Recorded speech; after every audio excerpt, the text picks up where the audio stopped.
Il n'a certes plus le souffle du diplomate multipliant les navettes entre deux capitales asiatiques ou proche-orientales. Mais Henry Kissinger inspire encore aujourd'hui les politiques étrangères de nombreux dirigeants.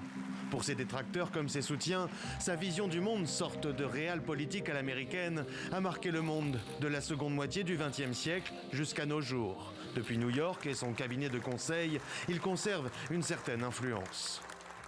La tentative militaire de la Russie d'absorber l'Ukraine a échoué. Et maintenant, nous sommes dans une phase où les frontières entre les pays devront être tracées. Donner à Moscou une partie de l'Ukraine en échange de la paix, Volodymyr Zelensky n'a pas apprécié. Mais la suggestion de Kissinger fait écho à la doctrine pragmatique qu'il appliqua durant sa carrière, à l'image de son premier grand fait d'armes qui va le propulser sur le devant de la scène. C'est lui qui, en pleine guerre froide, va initier le rapprochement de Washington avec la Chine communiste, ouvrant la voie à la visite historique du président Richard Nixon en 1972. Cela a lancé un processus qui a duré et grandi, et qui culmine encore, à travers 8 présidents américains et 4 générations de dirigeants chinois. Un processus qui a aussi permis à l'Amérique de Kissinger de faire pression sur la Russie de Brejnev, prise à revers dans ce nouveau triangle Washington-Pékin-Moscou. Un nouveau paradigme qui permet aux conseillers d'un Richard Nixon embourbé dans le Watergate d'avancer sur le dossier vietnamien.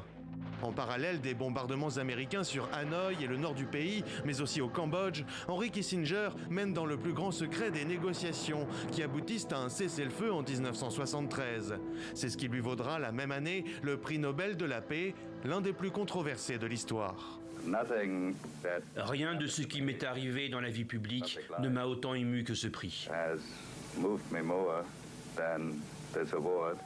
Par peur des manifestations, Henry Kissinger ne se rendra pas à Oslo pour le recevoir, car pour beaucoup, il est un criminel de guerre, la sombre incarnation de la politique étrangère américaine, comme le soutien à la dictature de Pinochet au Chili, qu'il a toujours nié.